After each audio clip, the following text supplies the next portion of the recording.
Buenos días a todos, hermanos. Veo que no todos nos hemos ido. Algunos seguimos aquí, aunque también mañana es festivo para todos nosotros.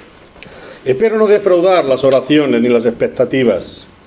Es verdad, como decía nuestra hermana Ángela hace un rato, que los que subimos aquí pedimos a que el Señor nos guíe. No es fácil hablar a un auditorio de diferentes edades, diferentes inquietudes, diferentes momentos y satisfacer a todos.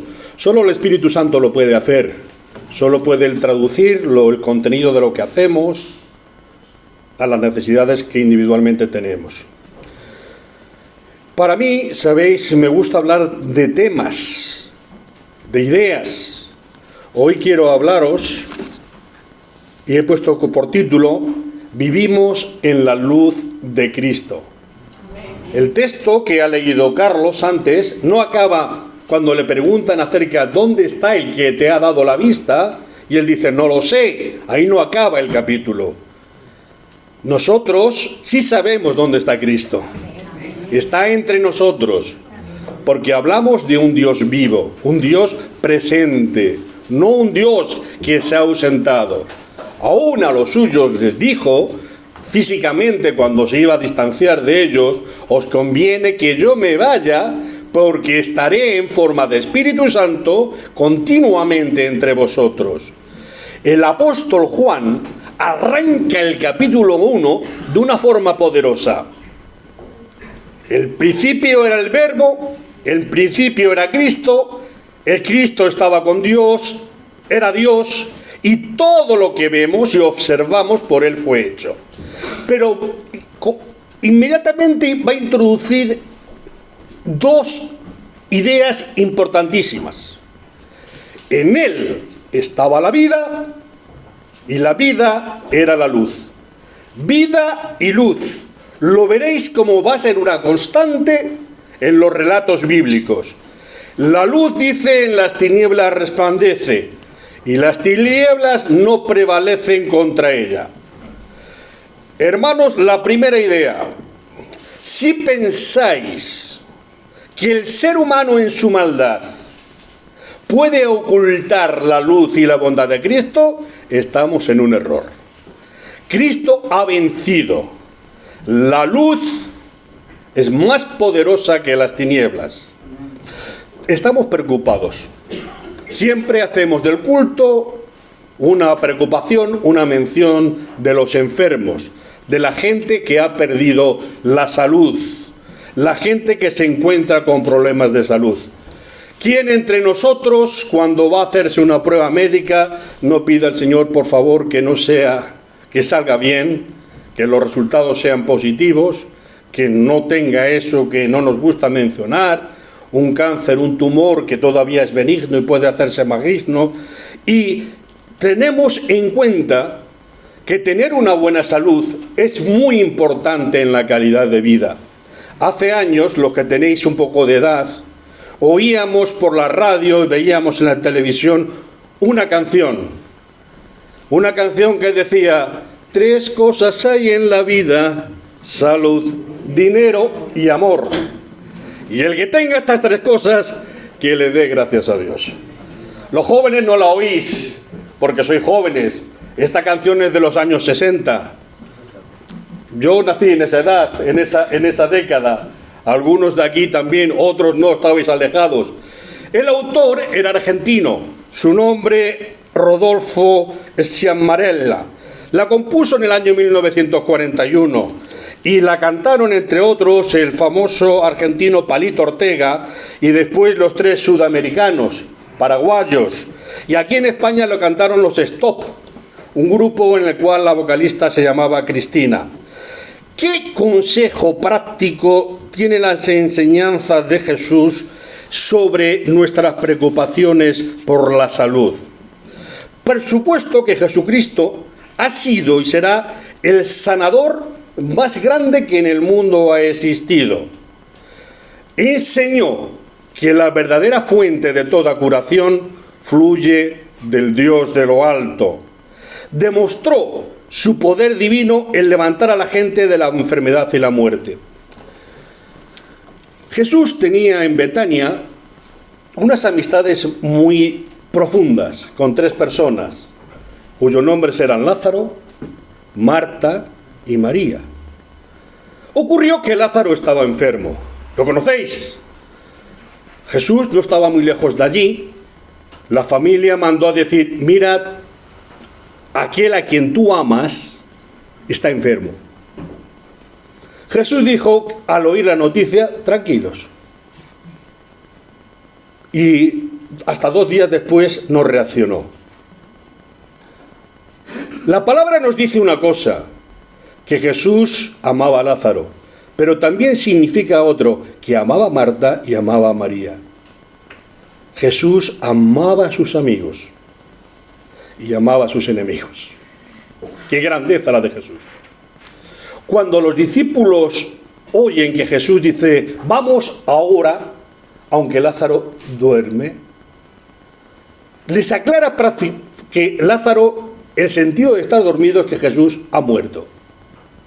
Cuando acude a Betania y le sale al encuentro Marta y le dice: Señor, si tú hubieras estado aquí, mi hermano no hubiera muerto.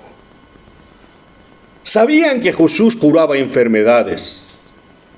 Sabía que el poder de Jesús había curado muchas enfermedades. Y le dices: ¿tú crees en la resurrección? Sí, Señor, creo. Creo que habrá un momento en que todos resucitaremos a la eternidad. No. ¿Crees? Marta le dice: en la resurrección. Jesús lo que hizo con Lázaro fue resucitarle no a la vida del más allá, sino a la vida del más acá. Es cierto que muchos médicos, cuando nos curan de una enfermedad grave, se sienten un poco como Dios y nos dicen: te he salvado la vida. Sí, porque los médicos tienen la capacidad de curarnos, pero no de resucitarnos. Jesús llevó la situación al extremo para demostrar que el único médico que hay en la tierra que tiene la capacidad de darnos la vida para la eternidad es Cristo. ¿Amén? Pero recuerda sobre todo una cosa importante: Jesús ama a sus amigos, Jesús ama a su iglesia, Jesús te ama a ti. Y Jesús nos da respuesta a muchas cosas. En predicaciones anteriores he hablado del amor, y nadie tiene mayor amor que este, que uno dé su vida por sus amigos. Jesús es el maestro del amor, pero Jesús también es el maestro del dinero, de la riqueza, y nos enseña mucha sabiduría. Entre otras cosas: no viváis preocupados ni con ansiedad por lo que habéis de comer o lo que habéis de vestir. Lo hemos predicado anteriormente. Hay miles de referencias económicas en la palabra de Dios. Si las leyéramos, no caeríamos en trampas, no caeríamos en deudas, no caeríamos en tantas cosas que la palabra nos advierte. Como yo he de confesar que yo tropiezo mucho, como os he dicho, yo sí he caído, hermanos. Yo he pecado no teniendo en cuenta las advertencias de la palabra, pero el Señor nos levanta a pesar de los errores. La palabra de Jesús, la palabra de Dios nos dice unas cosas. ¿Os acordáis de Juan el Bautista cuando está inquieto, cuando está encarcelado, injustamente encarcelado, como posiblemente el hijo de nuestra hermana Rosa, porque en la vida se cometen muchas injusticias? Juan manda a sus discípulos a preguntarle a Jesús: ¿eres tú el que había de venir o tenemos que esperar a otro? Cuando después, dice la palabra de Dios, hoy voy a usar mucho la palabra, vinieron a Jesús y le dijeron: Juan el Bautista nos ha enviado a ti para preguntarte: ¿eres tú el que había de venir o esperamos a otro? En esa misma hora, Jesús nos responde con palabras. ¿Qué es lo que hace Jesús?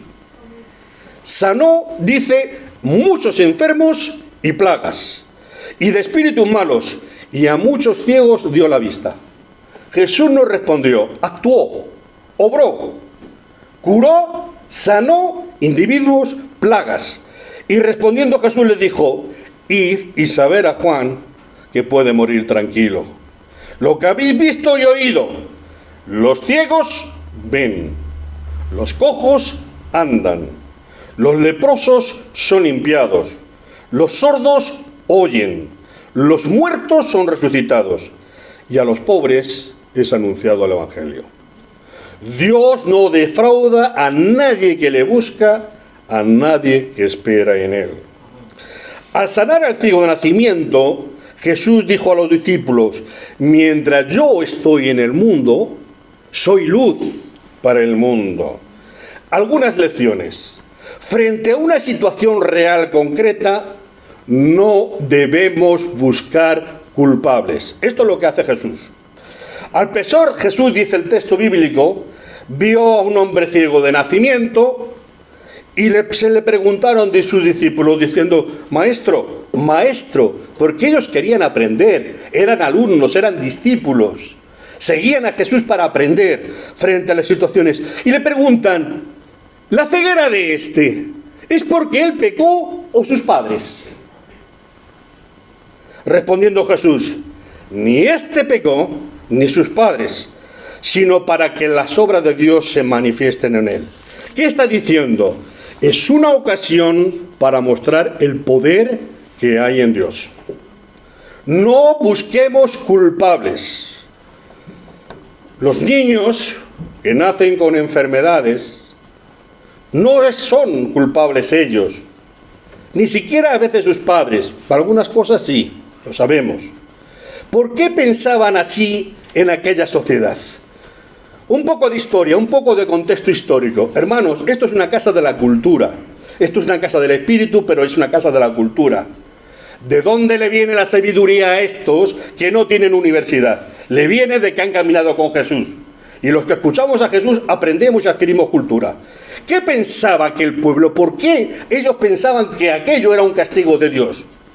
Jesús viene a aclararnos mucho de quién sea Dios. Porque la historia y el hombre, cuando comunica, deforma quién sea Dios. Le pone unas consideraciones que esconden la verdadera naturaleza en lo que Dios piensa. Relacionan los problemas de la salud con la obediencia o la desobediencia. Es verdad que esto lo tenemos en el Éxodo. Reconocemos que aquel pueblo que caminó con Dios había sido testigo de los castigos que había enviado Dios a aquel pueblo en Egipto, y posteriormente lo que había ocurrido en el desarrollo de su caminar hasta la tierra prometida. En Éxodo capítulo 15 se nos dice: si oyeres atentamente la voz del Señor, hicierais lo recto delante de sus ojos, dieres oído a sus mandamientos, guardares sus estatutos, ninguna enfermedad de las que envié a los egipcios te enviaré a ti, porque yo soy el Señor, tu sanador. ¿Qué entiende el pueblo? Que la salud, que el bienestar procede de seguir los preceptos, los mandamientos, lo recto delante de Dios. La salud fue prometida con la condición de la obediencia a la ley de Dios. Las enfermedades, por tanto, ¿qué son? Un castigo. Por lo contrario, por la desobediencia. La ley les enseñó esto a los israelitas, que las enfermedades podían esperarse cuando la ley de Dios era desobedecida.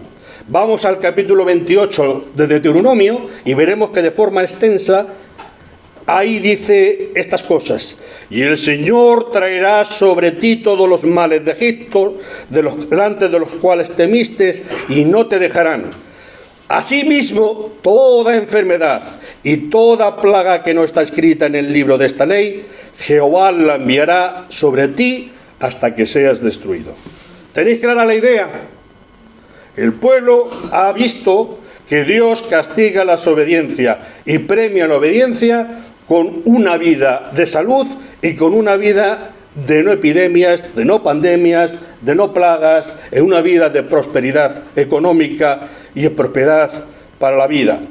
Las familias israelitas que conocían la Biblia hebrea, que como bien sabéis era el Pentateuco, los 5 primeros libros de la Biblia, Conocían y sabían que la salud era un premio por la obediencia y las enfermedades eran castigo por la desobediencia. En este contexto, aquellos que estaban apegados y tenían el texto bíblico, le dicen: Señor, en el caso concreto de este ciego de nacimiento que hemos encontrado, ¿es por él o por sus padres? ¿Qué hacían los judíos en el Antiguo Testamento cuando enfermaban? Habitualmente los judíos no acudían a médicos, tal y como lo conocemos hoy, cuando estaban enfermos. Hay algunas referencias.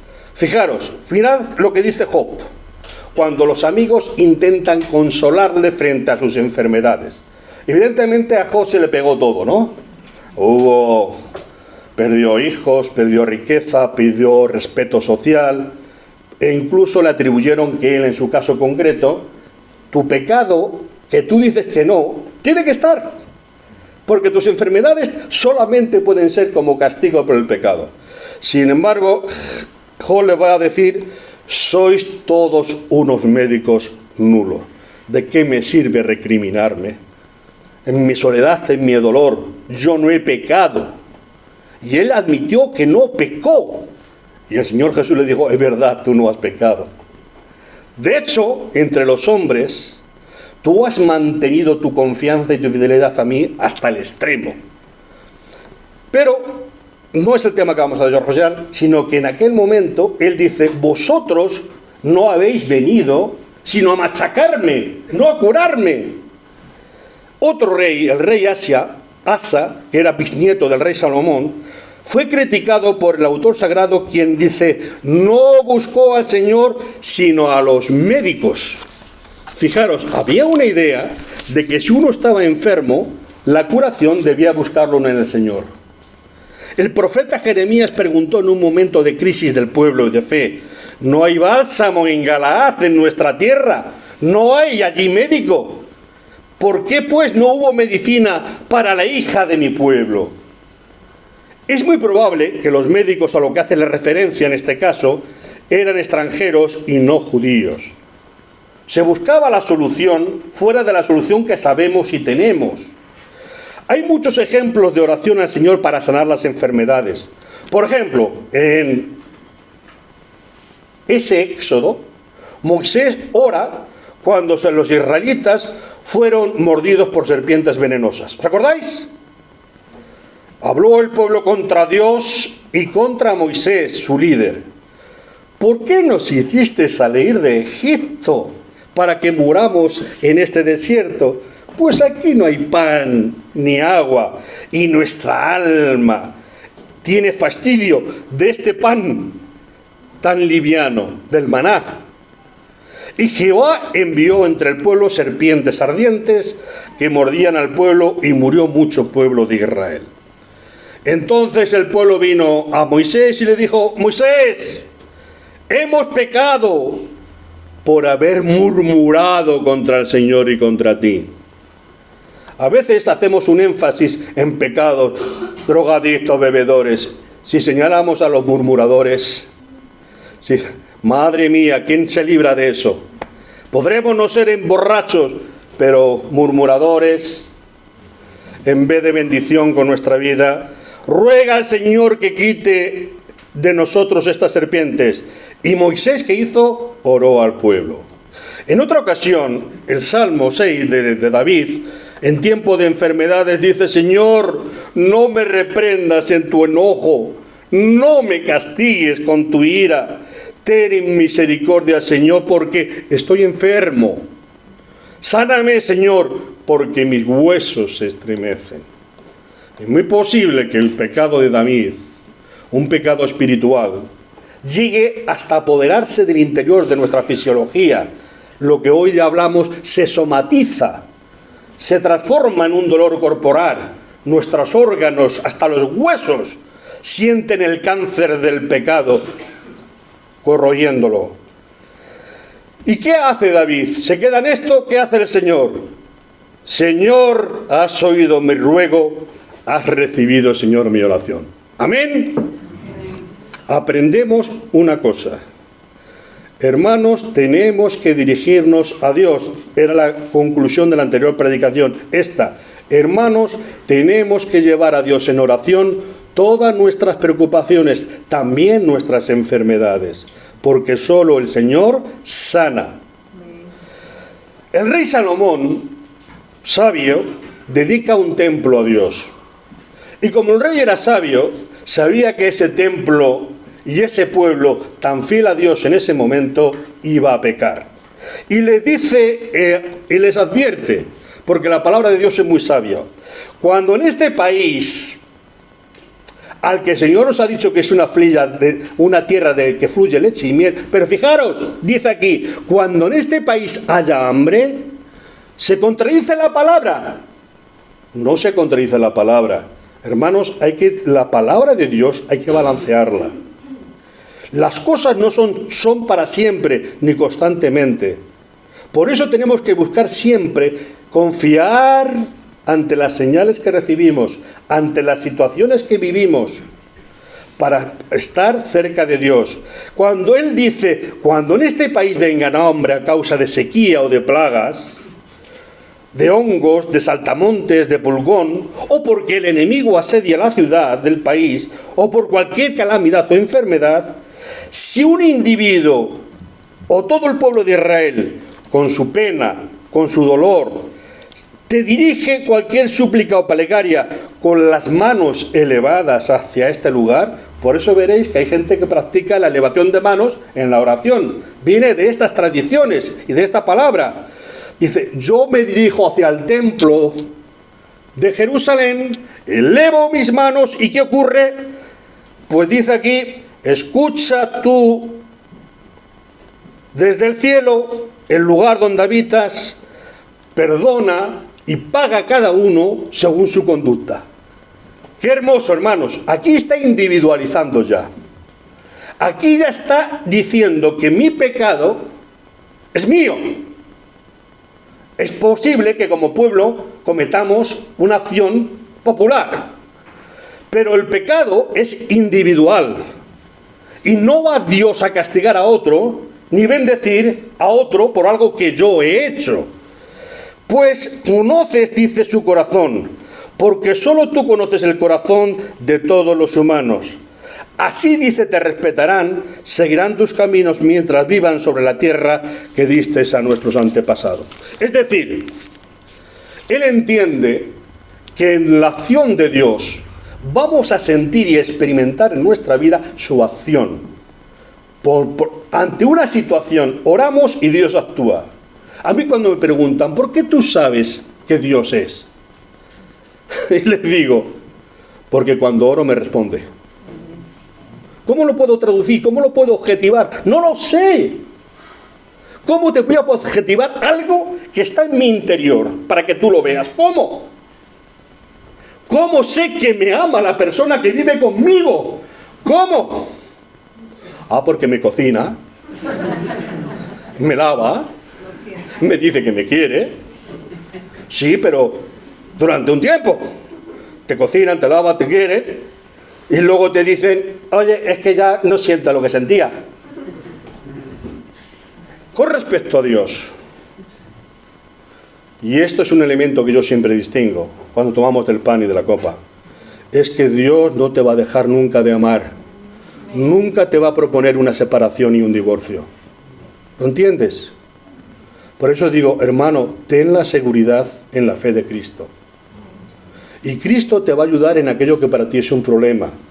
Que es posible que para mí no sea importante, para ti es importante. Y para Cristo es importante. Porque tu problema es importante para Cristo. Y tu alegría es importante para Cristo. Porque Cristo no ha venido para condenar, sino para darnos vida. Amén. Amén. Dios quiere que vivamos intensamente. Por eso le duele. Por eso le duele profundamente cuando ve que en su creación no introdujo la muerte, introdujo la vida.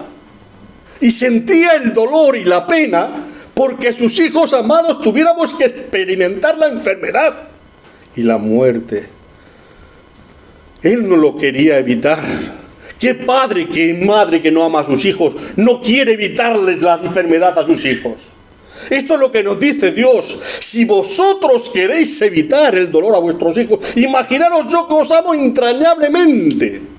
Os amo tanto os amo tanto que no sé cómo persuadiros de que os ame tanto. No sé qué más puedo hacer. Jerusalén, Jerusalén, que apedreas a los profetas y a los que te son enviados. ¿Cuántas veces hice lo mejor para ti y tú me rechazaste? Dios se frustra a veces con la respuesta de sus hijos amados.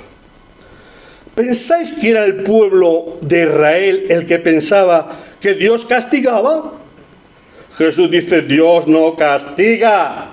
Eso es vuestra interpretación. Dios nunca ha castigado. De hecho, os diré que lo que ocurrió en Egipto y en el pueblo fue algo extraordinario, no ordinario. Dios de ordinario no castiga. Dios de ordinario lo que te hace es ayudar frente a un problema que se introdujo a través de que el pecado lo introdujo en el mundo. Esa desestructuración de la salud, ese conocimiento de la muerte, ese conocimiento de un mundo de naturaleza en un caos, se introdujo por el pecado.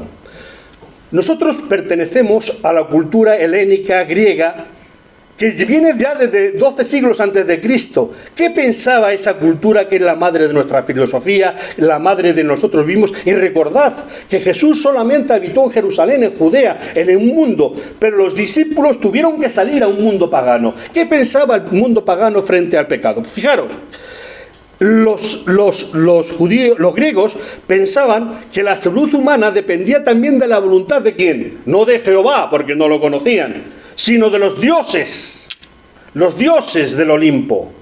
Los dioses eran los responsables del cuidado, el descuidado de la salud humana. La civilización griega consideraba que la enfermedad era un castigo divino y que la curación era un regalo de los dioses. Ya sabéis que en el templo del Olimpo griego o latino había muchos dioses. Y los dioses se abrieron templos para adorarles. Entre esos templos, ¿recordáis cuando hablé de la iglesia en Pérgamo, que había un templo al dios Esculapio? Pues los templos griegos se construían cerca de fuentes de agua, dado que tenían la creencia de que si alguien enfermaba, podía curarse mediante el agua. Esto lo vamos a ver también en Israel, ¿verdad? Verás como el agua es un elemento curativo. Y pensaban que el agua que estaba al lado del templo tenía poderes curativos. Entre las múltiples divinidades estaba Esculapio. Esculapio era hijo del dios Apolo, Zeus, y era el dios de la medicina. Y le cedió el título y la capacidad de curar a su hijo Esculapio. En Pérgamo y en otros templos los enfermos acudían en busca de curación. ¿Qué hacían? Les vestían con unas batas blancas, les alojaban como si estuvieran en un hotel, les trataban como si fueran pacientes y se hospedaban por algún tiempo. Los sacerdotes se encargaban de vigilar que los ritos al dios Esculapio fueran llevados a cabo de acuerdo a la tradición. Además, recogían las ofrendas porque no era gratis, y de vigilar que los enfermos recibieran los tratamientos religiosos. Os he trasladado de la mentalidad hebrea a la mentalidad griega. ¿Veis cómo es correlativa? Son los dioses los que mandan la salud o las comandan el castigo. Y esto solamente puede ser a través de los intermediarios, de sacerdotes, que puedan actuar en nombre de los dioses para curar. Hasta que llega el siglo V, hay una modernización, surgen cambios sociopolíticos y culturales que ocurren en Grecia. Hay una gran potencia que transforma ese momento del conocimiento, especialmente en el campo de la biología, la astronomía y la medicina. Y casualmente, algo que hoy oímos todos los días, la palabra democracia. La democracia se estableció en este siglo, en el V siglo a.C., a través de Pericles y todo eso. ¿Qué significaba? Se dio una importancia a todos los individuos en cuanto a la participación política.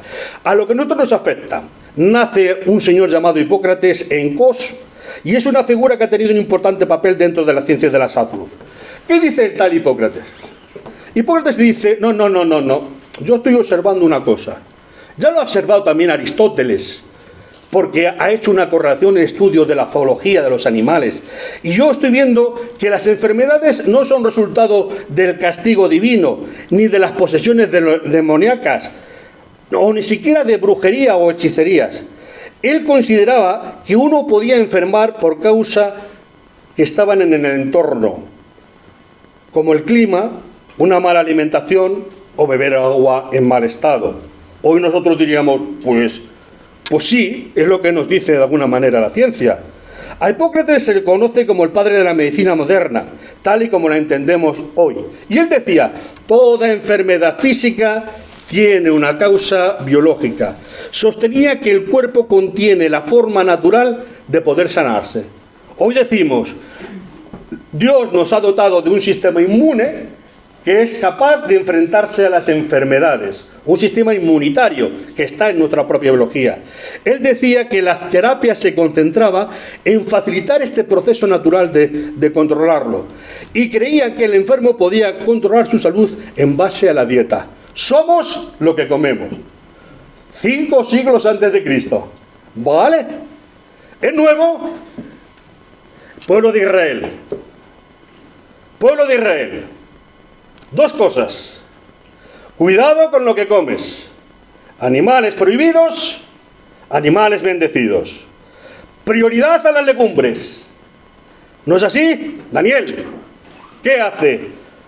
Danos legumbres y verás como nuestro rostro y nuestro cuerpo es más saludable. ¿Qué hacían los judíos antes de comer? Lo que enseñamos a los niños. Manos lavaditas. Higiene. Dios había dado un sistema sanitario de salud a su pueblo. ¿Sabéis que la peste negra acabó con un 30 o un 60% de la población de Europa en el siglo XIV? ¿Sabéis los únicos que no enfermaron? ¿Sabéis quiénes? Los judíos. De tal forma que fueron señalados como causantes de la gran pandemia. Eso sí que era una pandemia. Del 30 al 60% de la población. También nos afectó a España, donde vivimos. Sobre todo y en la parte del este. Es decir, si se estimaban que había 200 millones en el mundo, se cree que murieron entre 80 a 120 millones de personas en aquel momento.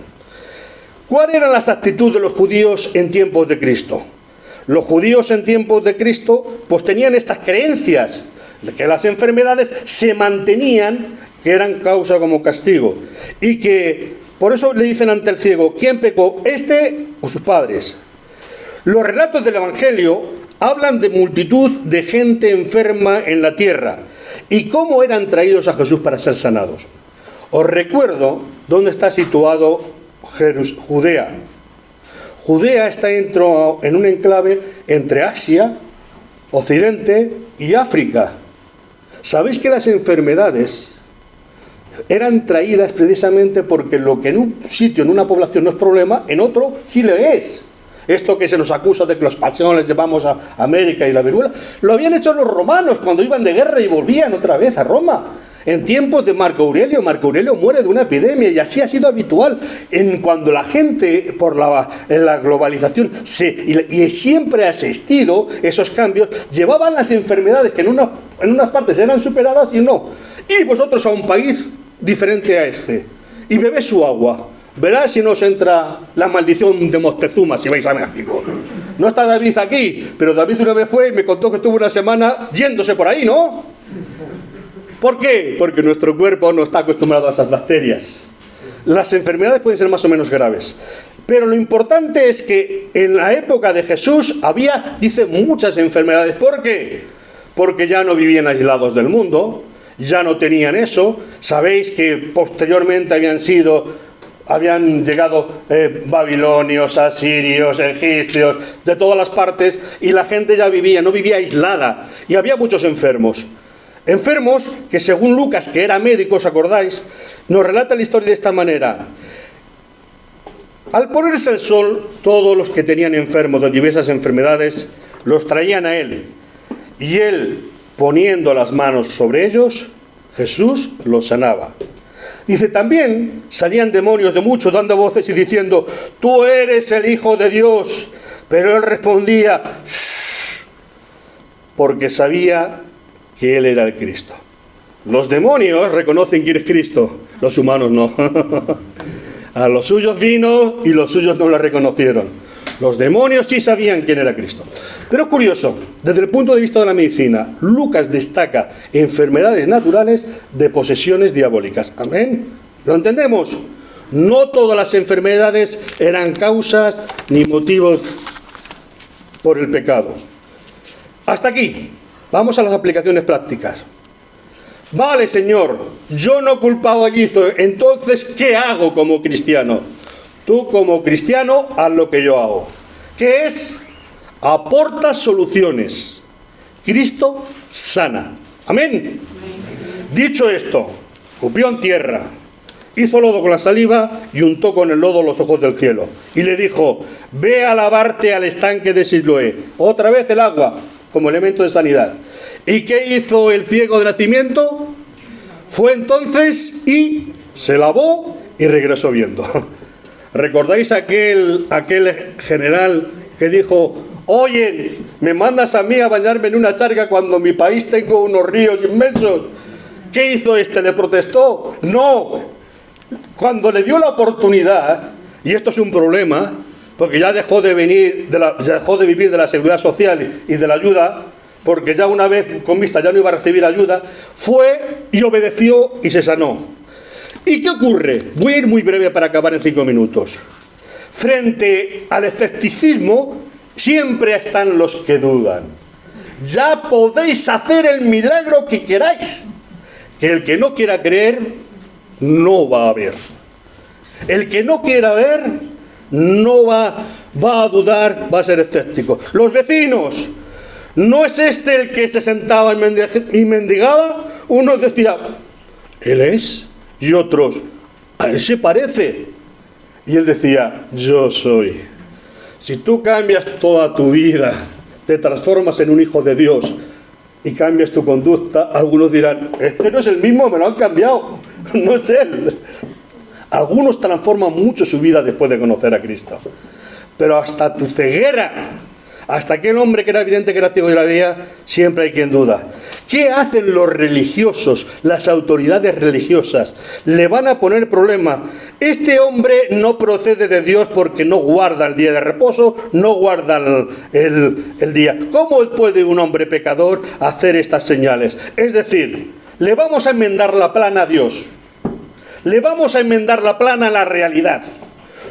Tú me haces ver, decir, este es imposible que fuera ese, porque ha sido sanado por un hombre en un día de sábado. Y es imposible que nadie transgrede la ley sagrada de no curar en el sábado. Pero los judíos no creían que él había sido ciego y que había recibido. Esto va a tener consecuencias. Y hay un temor por el testimonio.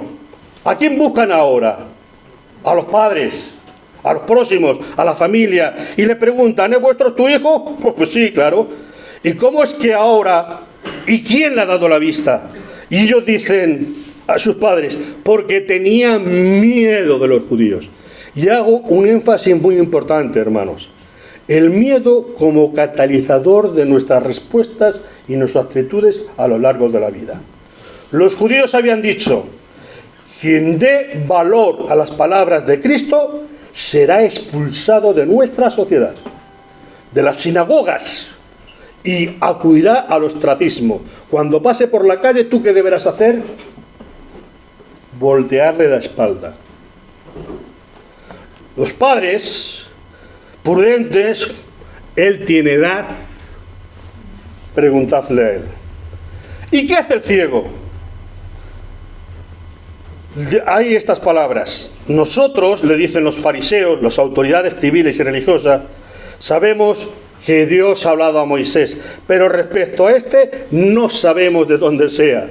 El ciego, que no era tan ciego por dentro, dijo, pues esto es lo maravilloso, que vosotros, siendo autoridades, teniendo la lupa, el microscopio, la inteligencia, las universidades, el hebreo más puro, no sepáis de dónde sea, y a mí me ha abierto los ojos.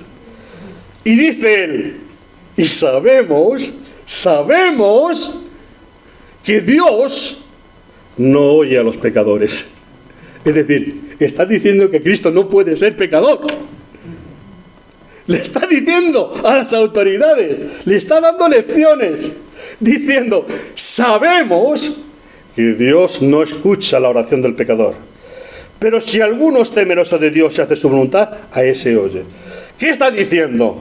Está reivindicando a la persona de Cristo frente a las autoridades que le denostaban. Cuando desde el principio no se ha oído decir que alguno abriese los ojos a uno que era ciego. Si éste no viniera de Dios, nada podía hacer.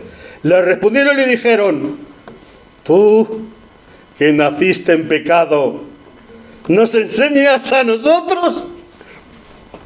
Recordad los trajes, la filastería, el oro, el escudo. Tú, un insignificante pecador ciego de nacimiento, nos enseñas a nosotros. Conclusión, y le expulsaron. ¿Qué ocurre? Ya no formo parte de esta sociedad. Me han expulsado de la sinagoga. Ya no voy a poder pedir, pero es que tampoco voy a poder tener trabajo. Me han echado. Me han exceptuado. Oyó Jesús que aquel fue expulsado, y hallándole le dijo, ¿crees tú en el Hijo de Dios?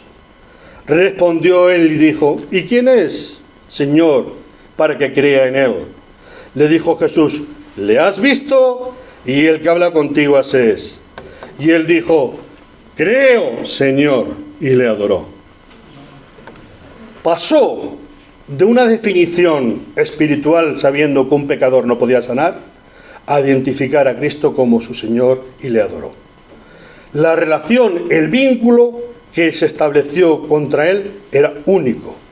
Le reconoce como Dios y le sigue con él. Dios recoge, hermano, lecciones. Dios recoge al que el mundo expulsa. ¿Lo entendéis? No seáis amigos del mundo, dirían los apóstoles. Si os hacéis amigos de Dios, no hagáis amigos del mundo. Dios te recoge. Dios recoge a aquellos que buscan la verdad, sin importarle las consecuencias. A los valientes que saben enfrentarse a aquellos que rechazan la enseñanza y la visión cristiana del mundo. ¿Lo entendéis? Aplica y actualiza esto, ya que hemos hecho una exégesis, hacedlo a vuestros días. Temor, expulsión, rechazo, y veréis que esto mismo sucede en nuestros días. Millones de cristianos son expulsados por la confesión de Cristo, por reconocer que Él es Dios y que Él sana. Es verdad que el mejor médico es aquel que no necesitamos, es decir, vivir vidas de prevención y de cuidados. Pero es importante tener fe y confianza en el poder sanador de Dios. Hace años conocí a una persona que me dio un testimonio. Había un joven que se había atragantado una aguja y una aguja la tenía aquí en la tráquea. El joven le dije, si se va para abajo, eres cadáver. Estaba en el hospital, le van por el pasillo a llevarle a la sala de operaciones para intentar extraerle la aguja, y llegó un pastor evangélico. Doctor, un momento, ¿podemos orar por él? En ese país respetaban la oración. Sí, por supuesto. Aquel hermano oró, y oró por la sanidad de aquel muchacho joven. Termina la oración, el muchacho arrojó lo que tenía que arrojar, y entre lo que arrojó la aguja que tenía que ser intervenida. Dios tiene poder para curarnos a través de la oración. No sé en qué manera tú y yo la utilizamos. No sé tú y yo en qué manera confiamos. A veces Dios usa a la medicina, los médicos y la tecnología. Pero no dejemos de usar, hermanos, la herramienta que Dios ha utilizado y nos proporciona a sus hijos. Confiemos siempre en el poder de la oración. Vivamos en la luz de Cristo. Cristo es nuestro Maestro. Cristo es nuestro sanador. Cristo no nos defrauda a sus hijos. Lo que quiero decirte, hermano mío, Ten confianza siempre en el poder de Dios para tu vida. Ten confianza en que Él cuida de ti en todo momento, en que Dios responde a todas tus necesidades y que Dios es el Dios de la vida. Quiere lo mejor para cada uno de nosotros. Estamos en sus manos. Dirijámonos a Él, confiemos en Él y a nuestros enfermos y nosotros mismos. Pidamos en Dios en oración porque nos sane en épocas de enfermedad y también demos gracias a Dios en épocas de salud. La mayor enfermedad será la muerte. Y aún así, como dice Pablo, ¿y qué? Si el poder de Dios que estamos haciendo ahora es que la muerte ya no es para nosotros ni oscuridad ni temor, porque Dios nos ha prometido que nos resucitará. Cristo fue el primero, los demás, los siguientes. Que Él te bendiga.